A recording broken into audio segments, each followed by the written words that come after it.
إن الحمد لله نحمده ونستعينه ونستغفره ونعوذ بالله من شرور أنفسنا ومن سيئات أعمالنا من يهده الله فلا مضل له ومن يضلله فلا هادي له وأشهد أن لا إله إلا الله وحده لا شريك له وأشهد أن محمدا عبده ورسوله يا أيها الذين آمنوا اتقوا الله حق تقاته ولا تموتن إلا وأنتم مسلمون يا أيها الناس اتقوا ربكم الذي خلقكم من نفس واحدة وخلق منها زوجها وبث منهما رجالا كثيرا ونساء واتقوا الله الذي تساءلون به والأرحام إن الله كان عليكم رقيبا يا أيها الذين آمنوا اتقوا الله وقولوا قولا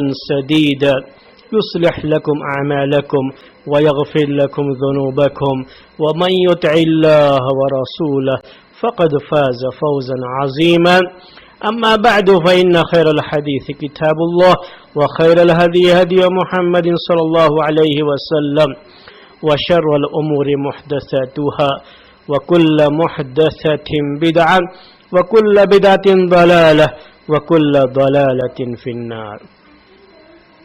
محترم بھائیوں اور معزز خواتین، سورہ کہف کی تفسیر کا یہ سلسلہ جس میں آج ہمارا پڑاؤ ہے آیت نمبر 67 اور اس کے بعد بھی چھوٹی چھوٹی کئی آیتیں ہیں، تو انشاءاللہ ان آیتوں کے تعلق سے آج بات آپ کے سامنے پیش کی جائے گی. آج کے درس کی پہلی آیت ہے، اللہ تبارک و تعالی کا ارشاد ہے قال انک لن تستطیع معی صبرا. خضر علیہ السلام نے کہا موسیٰ علیہ السلام سے، کل بات آپ کے سامنے آئی تھی کہ موسیٰ علیہ السلام نے کتنی تواضع کے ساتھ ایک شاگرد بن کر کے شاگرد والا انداز اپناتے ہوئے اپنے استاد سے، جو استاد بنیں گے ابھی، کس طرح سے درخواست کی کہ ان کو اپنی شاگردی میں قبول کر لیں. اب آج کا جو درس ہے، جو پہلی آیت ہے آج کے درس کی، اس میں استاد کے بیان کرنے کا انداز دیکھیے کیا ہے. شاگرد کا انداز تو بڑا تواضع لیے ہوئے تھا، اور استاذ کا انداز، استاذ کی جو شان ہوتی ہے وہ شان لیے ہوئے ہے. یہ بہت ضروری چیز ہے، اسے بھی نوٹ کیجئے، بہت اہم درس ہے یہ. اس سے جو ہے سورہ سے اور اس آیت سے متعلق، تعلیم اور تعلم سے، پڑھنے پڑھانے سے متعلق یہ بہت اہم چیز ہے کہ ایک استاد کو کیسے رہنا چاہیے اور اس کی شان کیا ہوتی ہے. استاد کی شان کیا شان ہے؟ کیا کہا استاد نے؟ قال انک لن تستطیع معی صبرا. کہا کہ یقیناً تم ہرگز میرے ساتھ صبر کرنے کی طاقت نہیں رکھو گے، تم ہرگز میرے ساتھ صبر نہیں کر پاؤ گے. یہ کہا موسیٰ علیہ السلام سے خضر علیہ السلام نے. انداز کیا ہے؟ یہ استاد والا انداز ہے. یاد رکھیے، یہ نہیں کہ استاد بھی تواضع کے ساتھ، لجاجت کے ساتھ، درخواست کے انداز میں کہے نہیں بیٹے آپ میرے ساتھ نہیں رہ پائیں گے اس لیے آپ جانے دیجئے. نہیں، استاد کا اپنا انداز ہے، اپنی شان ہوتی ہے. استاد اپنی شان کو باقی رکھے تو پڑھنے والوں کے دلوں میں ان کا احترام بھی باقی رہتا ہے. آج اس چیز کی بڑی کمی ہو گئی ہے کہ استاد اپنی شان باقی نہیں رکھا ہے. اور جب استاد اپنی شان کو نہیں پہچانتا ہے، اپنی جو ہے قدر و منزلت کو نہیں پہچانتا ہے، اپنے مقام اور مرتبے کو نہیں جانتا ہے، تو اس وقت شاگردوں کی طرف سے ایسی بہت سی چیزیں ہو جاتی ہیں جو نہیں ہونا چاہیے. آج مدرسوں کا ماحول، جو بھی اسکولز ہیں ان کا بھی، کالجز ہیں، دیکھیے جو ہے کیسے جو ہے اسٹوڈنٹ اپنے استاد سے مذاق کرتے ہوئے کلاسوں میں کس کس انداز کے جملے چست کرتے ہیں، یہ ساری چیزیں کیوں ہیں کہ استاد کی جو شان ہوتی ہے، اس کی جو قدر و منزلت ہوتی ہے، استاد اپنی اس شان کو بھول گیا ہے۔ کیا کہا خضر علیہ السلام نے؟ کہا انک لن تستطیع، بڑی تاکید کے ساتھ بات کہہ رہے ہیں۔ انک، اس میں خود تاکید ہے، انک کے بغیر بھی کہیں گے لن تستطیع معی صبرا تب بھی معنی وہی رہے گا، لیکن انک میں بڑی تاکید ہے۔ پھر اس کے بعد لن کہا، اس میں بھی بڑی تاکید ہے۔ پھر جو انداز ہے لن تستطیع کہا، یہ نہیں کہا لن تصبر، عربی زبان کے لحاظ سے لن تصبر کہیں گے تو معنی ہوگا کہ ہرگز تم صبر نہیں کر پاؤ گے۔ یہاں کیا کہا گیا؟ لن تستطیع معی صبرا، تم میرے ساتھ صبر نہیں کر پاؤ گے، صبر کرنے کی طاقت نہیں رکھو گے۔ یہ ہے انداز، یعنی استاد نے پہلے ہی ظاہر کر دیا کہ ہمارا مسئلہ ایسا ہے کہ ہماری زندگی کا جو انداز ہے، ہمارے یہاں کے جو رول ریگولیشن ہیں، یہ بڑے سخت ہیں۔ آپ ان سخت قوانین کے ساتھ، رول ریگولیشن کے ساتھ صبر نہیں کر پائیں گے، طاقت نہیں رکھیں گے اس کی، اور جب صبر نہیں کر پائیں گے، بیچ میں چھوڑ کے جائیں گے تو فائدہ کیا؟ اس لیے ابھی سے اس کے بارے میں سوچ لو۔ دیکھیے یہ بھی ایک بڑا اہم لیسن ہے، بڑا اہم سبق ہے اس آیت کے اندر۔ آج کوشش یہ ہوتی ہے مدارس میں بھی دوسری جگہوں پر کہ جتنا بھی ہو سکے اسٹوڈنٹ کے لیے آسانیاں پیدا کی جائیں، آسانیاں پیدا کی جائیں، ان کو مکمل طریقے سے آرام کا عادی بنایا جاتا ہے، آرام کا عادی بنایا جاتا ہے۔ یہ علم کے حصول کے لیے مناسب چیز نہیں ہے۔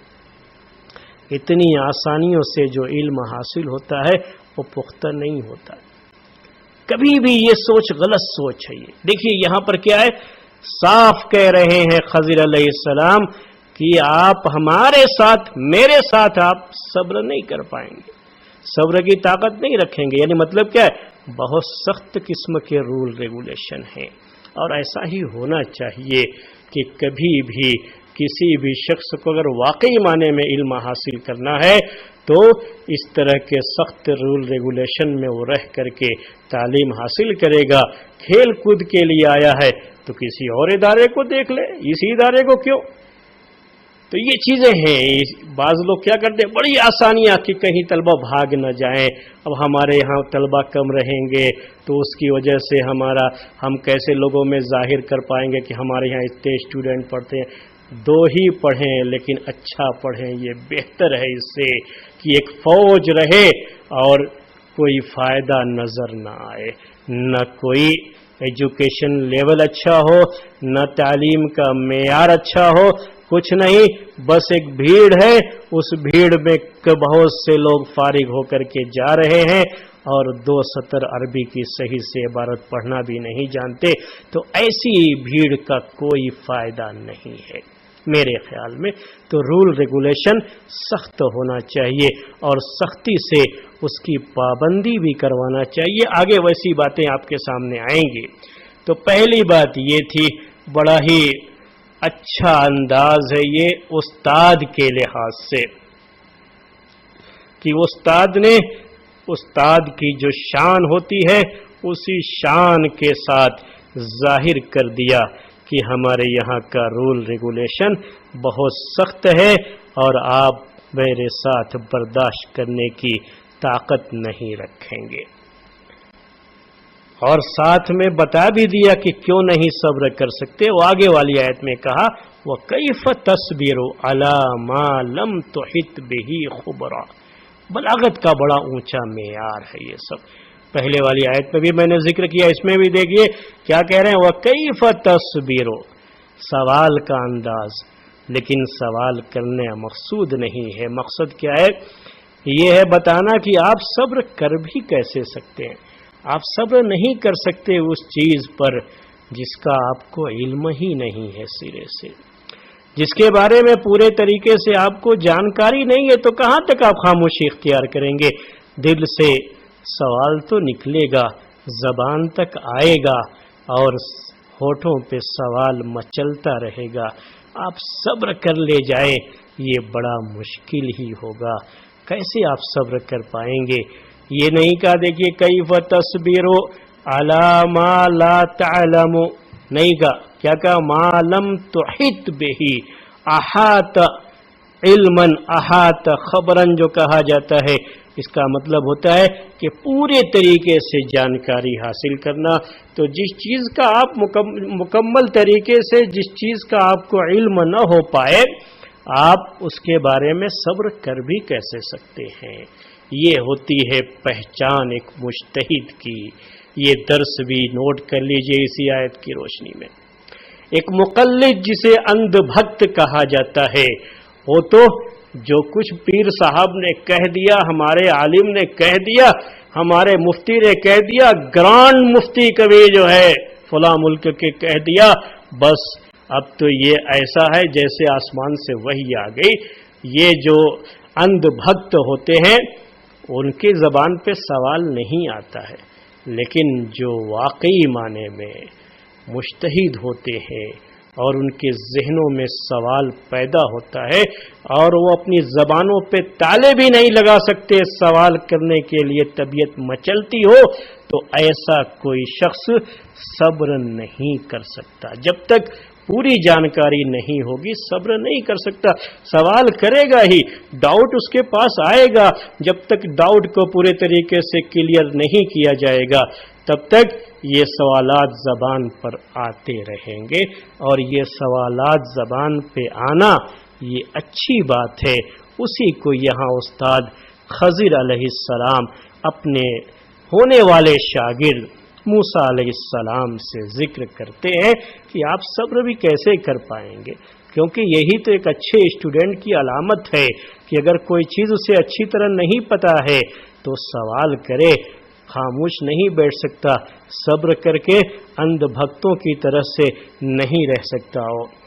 اب موسیٰ علیہ السلام دیکھیے کیا کہتے ہیں، کیا کہتے ہیں؟ قال ستجدنی انشاء اللہ صابرا ولا اعصی لک امرا۔ پھر وہی تواضع والا انداز، پھر یہ شاگردی والا انداز آ گیا۔ کیا کہا؟ کہا ستجدنی انشاءاللہ، اگر اللہ نے چاہا تو آپ مجھے صابر پائیں گے۔ ستجدنی صابرا، آپ مجھے صابر پائیں گے انشاءاللہ اگر اللہ نے چاہا، یعنی میں صبر کروں گا۔ اس کے لیے یہ نہیں کہا ہے کہ سأصبر انشاءاللہ، نہیں، کیا کہا؟ ستجدنی انشاءاللہ صابرا۔ اور دونوں میں بلاغت کے لحاظ سے بہت فرق ہے کہ صرف اگر یہ کہا جائے سأصبر تو اس کے اندر وہ بلاغت نہیں پیدا ہوتی عربی زبان کے لحاظ سے جو اس سینٹنس میں ہوتی ہے ستجدنی صابرا، کہ آپ مجھے صبر کرنے والا پائیں گے۔ یعنی صبر کرنے، کیا اس میں بلاغت ہے کہ صبر کرنے کی میری صفت ہے۔ ایسا نہیں کہ میں تو صبر کرتا نہیں ہوں عام طریقے سے، لیکن آپ کے معاملے میں صبر کر جاؤں گا، میں صبر کر لوں گا، یہ نہیں، بلکہ یہ کہہ رہے ہیں کہ موسیٰ علیہ السلام کہ صبر کرنا میری عادت ہے۔ یہ صابر کہنے سے یہ فائدہ ہے کہ صبر کرنا میری عادت ہے۔ جنہوں نے بکریاں چرائی ہوں ان سے زیادہ بہرحال وہ تو صبر کرنے والے ہوں گے ہی۔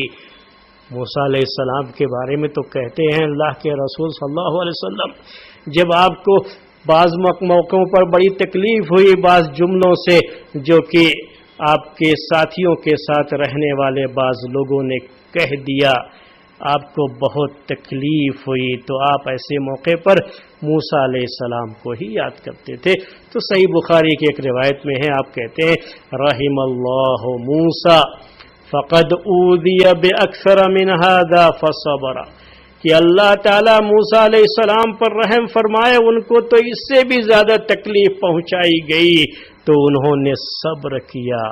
یقیناً موسیٰ علیہ السلام بڑے صابر تھے، بنی اسرائیل نے بہت تکلیف پہنچائی انہیں، اور یہ بہت صبر کرتے تھے اس پر، اور یہ انبیاء کرام کی شان ہوتی ہی ہے کہ وہ صبر کرتے ہیں، یہ صابر تھے، اتنی قوت کے مالک تھے کہ اتنی قوت کا مالک جن کو اللہ تبارک و تعالی نے بڑی قوت سے نوازا تھا، ان کے قصے میں آپ یہ بات پڑھتے رہتے ہیں، سنتے رہتے ہیں۔ ایک جماعت جو پتھر ہٹاتی تھی، موسیٰ علیہ السلام اکیلے ہی وہ پتھر ہٹا دیا کرتے تھے، ایک تماشا لگایا تو سامنے والا ڈھیر ہو گیا۔ تو موسیٰ علیہ السلام کی طاقت کے بارے میں تو پتہ ہی ہے سب کو، اور اتنا طاقتور آدمی صبر کرے تو واقعی معنی میں یہ ایک دلیل ہے کہ وہ بہت بڑا صابر ہے۔ وہ صابر ہے، صرف یہ نہیں کہ آج میں صبر کر لوں گا یا آپ کے ساتھ رہ کر کے کر لوں گا، نہیں، صبر کرنا میری طبیعت ہے اور یہی میری عادت ہے۔ موسیٰ علیہ السلام نے صاف صاف کہا، اور یہ بھی کہا کہ وَلَا أَعْصِي لَكَ أَمْرًا، اور میں آپ کے کسی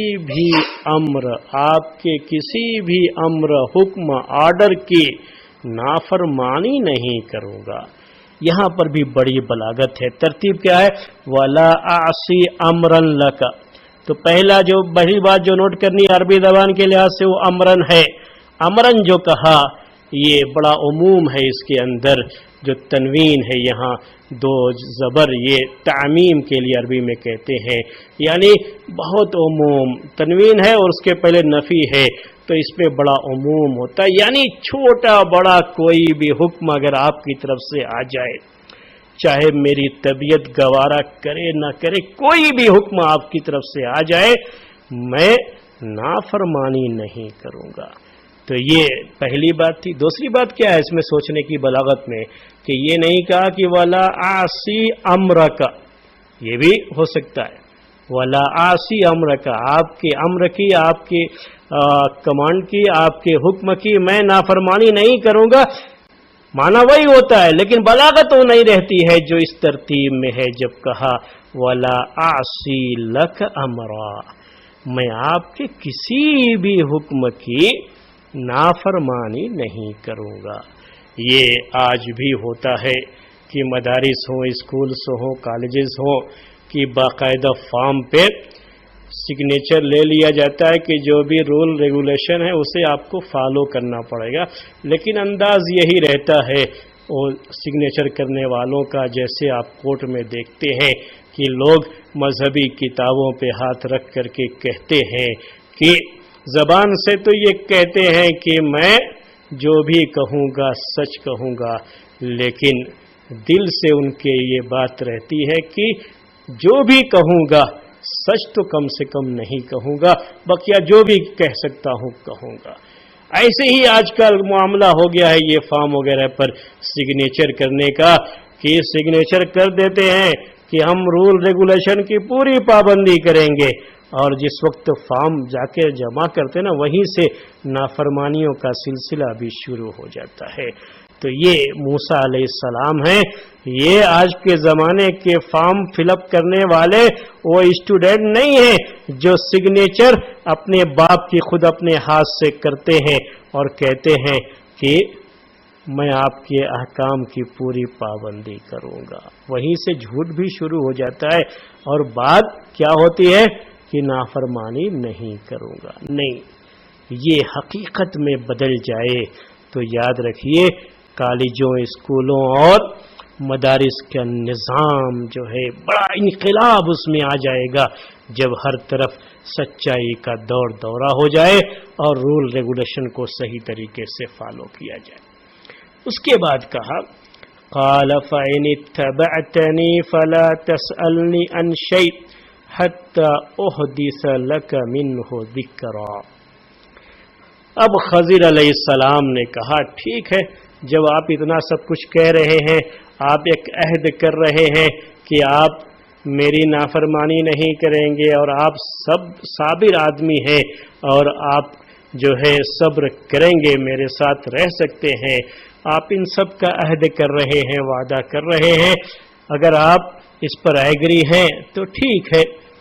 فَإِنِ اتَّبَعْتَنِي، اگر تم مجھے میرے پیچھے رہے، میرے ساتھ چلے، یعنی میرے یہاں رہ کر کے علم حاصل کرنے کی جو بات تم نے پیش کی ہے، اگر تم اس کی شروعات کیے تو فلا تسألنی، تو یہ بھی ایک رول ریگولیشن جو ہمارا ہے اسے یاد رکھ لو کہ فلا تسألنی عن شیء، کہ تم مجھ سے کسی بھی چیز کے بارے میں پوچھو گے نہیں۔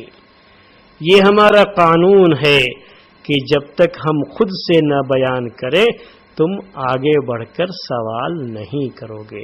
پہلے بتا دیے کہ ہم خود ہی بیان کر دیں گے، اگر بیان کرنے کے بعد کوئی چیز کلیئر نہیں ہوئی تو ٹھیک ہے آپ سوال کیجئے، لیکن وقت سے پہلے سوال کرنے کی ممانعت یاد رکھیے، اس میں سوال کرنے سے منع نہیں کیا ہے بلکہ وقت سے پہلے سوال کرنے سے منع کیا۔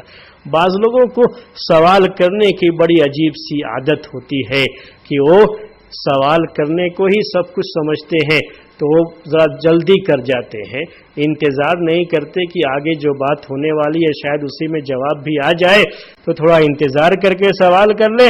اسی کو یہاں خضر علیہ السلام نے واضح کیا، کہا کہ اگر تم واقعی میری شاگردی میں رہنا چاہتے ہو تو فلا تسألنی، تو ایک رول یہ بھی یاد رکھ لو، میری طرف سے یہ بھی ایک نظام یاد کر لو کہ تم کسی بھی چیز کے بارے میں مجھ سے سوال نہیں کرو گے حتی احدث لک منہ ذکرا، یہاں تک کہ میں خود تم سے اس کے بارے میں بیان نہ کر دوں۔ یہاں پر بھی جو انداز ہے وہ بلاغت سے بھرپور انداز ہے، عربی زبان جاننے والے اسے سمجھتے ہیں کہ کتنا یہ بلیغ انداز ہے۔ تو اللہ تبارک و تعالی نے خضر علیہ السلام کی یہ بات بھی ذکر کر دی۔ واضح ہے، یہ نظام بالکل واضح ہے کہ آپ کو انتظار کرنا ہوگا، میں از خود ساری باتیں آپ کے سامنے کلیئر کروں گا، آپ سوال کرنے میں پہل نہیں کریں گے، سوال نہیں کریں گے بلکہ خود میرے جواب کا انتظار کریں گے۔ یہ ساری باتیں طے ہو گئی، نظام بھی اور جو ہے کس انداز سے پڑھائی ہوگی ساری باتیں طے ہو گئی۔ اب خضر علیہ السلام نے موسیٰ علیہ السلام کو اپنی شاگردی میں قبول کر لیا ہے۔ یوں سمجھ لیجئے کہ خضر علیہ السلام کا یہ مدرسہ، یہ اسکول جس کا نظام بڑا سخت تھا، جس سخت نظام کی طرف انہوں نے اشارہ بھی کر دیا پہلے ہی، اور موسیٰ علیہ السلام نے موافقت بھی کر لی، وہ ایگری بھی ہو گئے، اس طریقے سے ان کا ایڈمیشن مکمل ہو گیا۔ اب یہاں سے تعلیم کا سلسلہ شروع ہوتا ہے۔ اب تعلیم کا سلسلہ شروع کیسے ہوتا ہے؟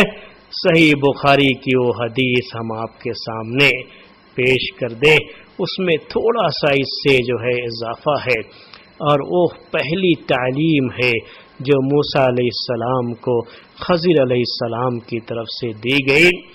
اب کیا ہے؟ فانطلقا، اب دونوں چلے۔ کون دونوں چلے؟ موسیٰ علیہ السلام اور خضر علیہ السلام۔ میں نے آپ سے کہا تھا کل کے درس میں یا اس سے پہلے جب بھی ہو کہ یوشع بن نون کا اب کوئی ذکر ہی نہیں ہے، اب یہ صرف دو کے بارے میں بات ہے، حالانکہ ساتھ میں یوشع بن نون بھی ہے لیکن ان کا کوئی ذکر نہیں ہے، کیونکہ وہ ایک طفیلی ہیں، اس میں اصل میں وہ شاگرد نہیں ہے، اصل شاگرد موسیٰ علیہ السلام ہے اور استاد خضر علیہ السلام ہے۔ اب دونوں چلتے ہیں، حتی اذا رکب فی السفینۃ خرقہا، یہاں تک کہ وہ دونوں سوار ہو گئے کشتی میں، کشتی میں دونوں سوار ہو گئے۔ خرقہا، اس کشتی میں سوار ہونے کے بعد خضر علیہ السلام نے اس کشتی کی ایک تختی نکال دی۔ خرقہا، اسے پھاڑ دیا، مطلب یہی ہے کہ وہ جو لکڑی کی تختیاں ہوتی ہیں اس میں، تو ایک تختی انہوں نے نکال دی اس میں سے۔ اب ایسا کیوں کیا یہ ایک الگ معاملہ ہے، لیکن انہوں نے ایسا کیا۔ اب اس کو اور سمجھنے کے لیے تھوڑا میں آپ کو جو ہے صحیح بخاری کی اس حدیث کی سیر بھی کرا دوں۔ صحیح بخاری میں امام بخاری رحمۃ اللہ علیہ نے دونوں کے واقعے کو بڑی تفصیل سے ذکر کیا ہے۔ اللہ کے رسول صلی اللہ علیہ وسلم بیان کرتے ہوئے اسے کہتے ہیں کہ دونوں جب کشتی پہ سوار ہوئے تو مسئلہ یہ ہوا کشتی پہ سوار ہونے کے بعد کہ وہاں پہ ایک گوریا، عصفور جو ہے ایک چھوٹا سا پرندہ، گوریا ہم لوگ کہہ لیتے ہیں، اسپیرو شاید آپ لوگ کہہ لیتے ہیں اسے، تو یہ ایک چھوٹا سا پرندہ ہے، وہ آیا سمندر کے کنارے اور پانی میں چونچ مار کر کے پانی پیا۔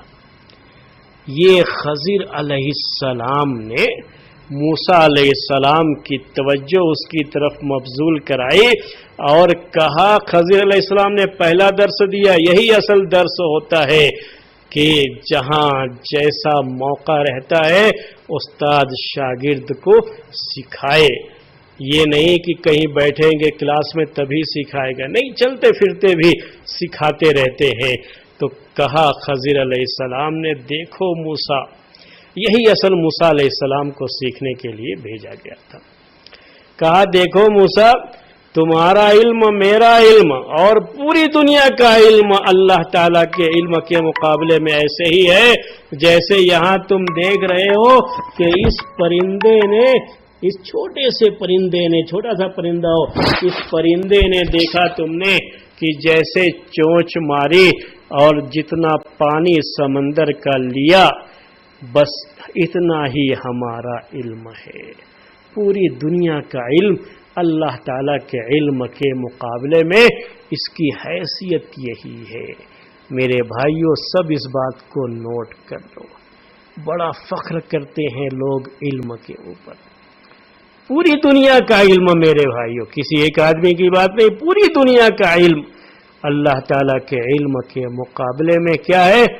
سمندر کے پانی سے ایک گوریا کی چونچ میں کتنا پانی آتا ہے، سوچ لیجئے کیا نسبت ہے اس کی؟ کوئی نسبت ہے؟ یہ کوئی نسبت نہیں ہے۔ اسی لیے یہ بھی کہا جاتا ہے کہ اللہ تعالیٰ جیسے سمندر کے پانی میں گوریا کے چونچ بھر لینے سے کوئی کمی نہیں ہوتی، اللہ تعالیٰ نے انسانوں کو جو علم دیا ہے، جو کچھ بھی علم دنیا میں ہے سب اللہ تعالیٰ کا دیا ہوا ہے، اس سے اللہ تعالیٰ کے علم میں کوئی کمی نہیں۔ اور اللہ تعالیٰ کا علم کیسا ہے اور ہمارا علم جس پر ہم بہت اتراتے ہیں اس کی حیثیت کیا ہے، یہ ہے درس۔ اس سے کوئی بڑے سے بڑا عالم کیوں نہ ہو اور بڑے سے بڑے آج کی دنیا کا ماڈرن جو ایجوکیشن ہے اس کا ماہر ہی کیوں نہ ہو، لیکن اس کے علم کی حیثیت کیا ہے اللہ تعالیٰ کے علم کے مقابلے میں؟ اگر آدمی اس حقیقت کو سمجھ جائے تو کبھی بھی اس سے تکبر نہیں آئے گا۔ پہلا فائدہ تو یہ۔ دوسرا فائدہ یہ ہے کہ کبھی بھی اپنے علم پر نازاں فرحاں ہو کر کے بیٹھ نہیں جائے گا، بلکہ اس کے ذہن میں یہ بات رہے گی کہ جتنا ابھی سیکھا ہے ابھی تو باقی جو ہے وہ بہت زیادہ ہے، بہت کچھ سیکھنا ہے۔ اور یہی حقیقت ہے کہ ایک شخص پوری زندگی اسٹوڈنٹ رہتا ہے، سیکھنے والا، جب تک وہ سیکھتا ہے عالم ہے، اور جس دن یہ سمجھ جائے کہ میں تو سیکھ چکا ہوں اب مجھے سیکھنے کی کوئی ضرورت نہیں ہے، وہیں سے سمجھ جائیے کہ وہ بہت بڑا جاہل ہے، وہ اس کو عالم کہنا عالم کی توہین ہے۔ یہ ایک چیز یہ جو ہے اس پوائنٹ کو جو ہے نوٹ کیجئے گا، یہ اہم چیز ہے۔ تو یہ خضر علیہ السلام کا درس تھا جو انہوں نے موسیٰ علیہ السلام کو دیا۔ اس کے بعد کیا درس انہوں نے اور ایک درس دیا، وہ درس بہت اہم ہے۔ کیا درس دیا؟ کہا کہ موسیٰ یہ بھی یاد رکھ لو کہ اللہ تعالیٰ نے تم کو کچھ علم دیا ہے جو مجھے نہیں دیا ہے، اور مجھے دیا ہے وہ تم کو نہیں دیا۔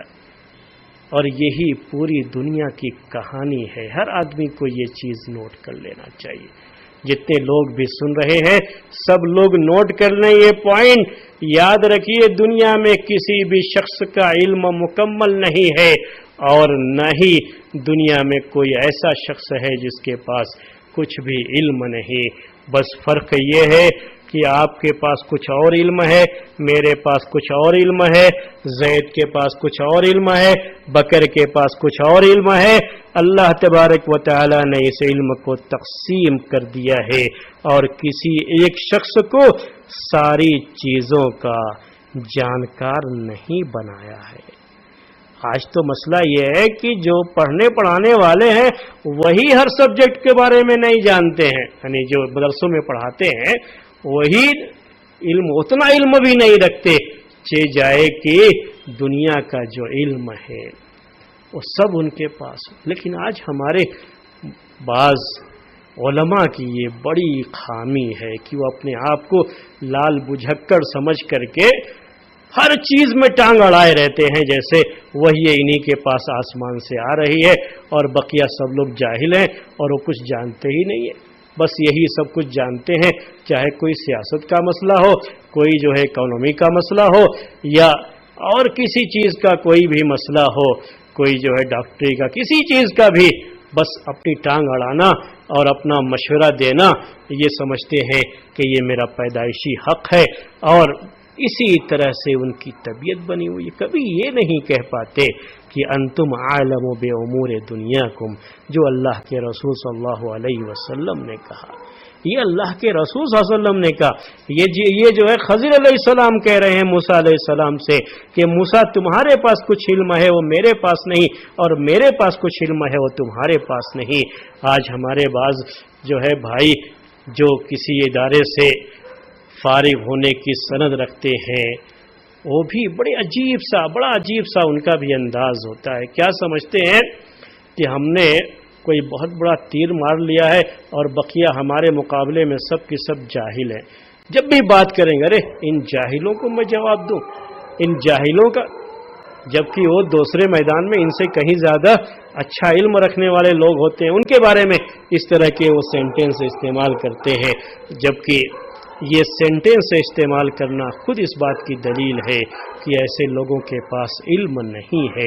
اگر علم ہوتا تو ایسا جملہ وہ کبھی استعمال نہیں کرتے تھے۔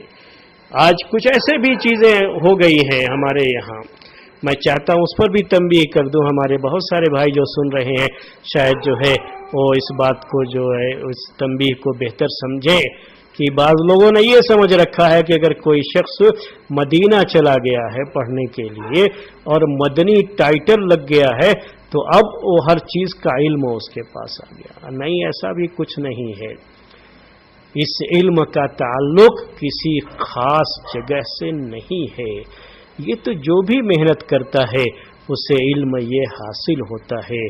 اور اگر کوئی شخص مدینہ بھی چلا جائے لیکن جیسے ہندوستان میں تھا ویسے وہاں پر بھی جا کر کے ٹہل پھر کر کے آ گیا ہو تو اس کے علم میں کوئی فرق نہیں پڑ جاتا ہے وہاں جانے کی وجہ سے۔ جو یہاں اچھے ہوتے ہیں وہی وہاں بھی اچھے ہوتے ہیں، اور یہاں پہ پڑھنے والے ہمارے بعض بھائی اور ہمارے بعض ساتھی جو کہ مدینے کا انہوں جانتے بھی نہیں، وہاں کبھی عرب ملک میں گئے بھی نہیں، لیکن محنت کیا اور کتنے مدنیوں سے اچھی ان کی صلاحیت ہے اور کتنا وہ جانتے ہیں۔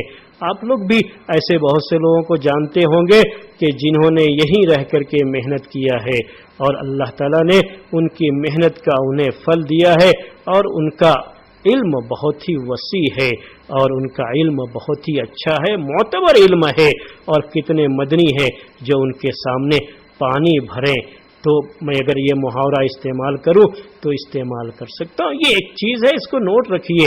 تو علم کا تعلق کبھی بھی کسی جگہ سے نہیں ہوتا۔ کتنے ایسے مدنی ہوں گے اور مدینہ چلے گئے، ان کا جو ہے داخلہ کسی سورس یا کہہ لیجئے کہ قسمت تھی داخلہ ہو گیا ہے، پڑھ کر کے بھی آ گئے، لیکن 2 سطر عربی کی صحیح سے عبارت نہیں پڑھ سکتے، تو صرف اس لیے کہ مدنی ٹائٹل لگ گیا تو کہیں گے کہ وہ بڑے عالم بن گئے۔ نہیں، ایسا کچھ نہیں ہے۔ علم ایک الگ چیز ہے اور یہ ٹائٹل الگ چیز ہے۔ ٹائٹل یہ علم کو نہیں بتاتا ہے، یہ ڈگریاں علم کو نہیں بتاتی ہیں۔ علم آتا ہے محنت سے۔ اللہ تعالیٰ جس کو دیتا ہے، اللہ تعالیٰ جس کو توفیق دیتا ہے اور جس کو علم کی یہ روشنی دیتا ہے، اپنی طرف سے نواز دیتا ہے، اس کے پاس علم ہوتا ہے۔ ڈگریوں سے علم کو ناپا نہیں جا سکتا۔ یہ چند باتیں تھیں، چند ہدایات تھیں جو ہم نے آپ کے سامنے، چونکہ یہ سیکھنے سکھانے کے مسائل چل رہے تھے تو ہم نے پیش کر دیا آپ کے سامنے۔ اسی پر آج کا درس ختم کرتے ہیں۔ سبحانک اللہم و بحمدک، اشہد ان لا الہ الا انت، استغفرک و اتوب الیک۔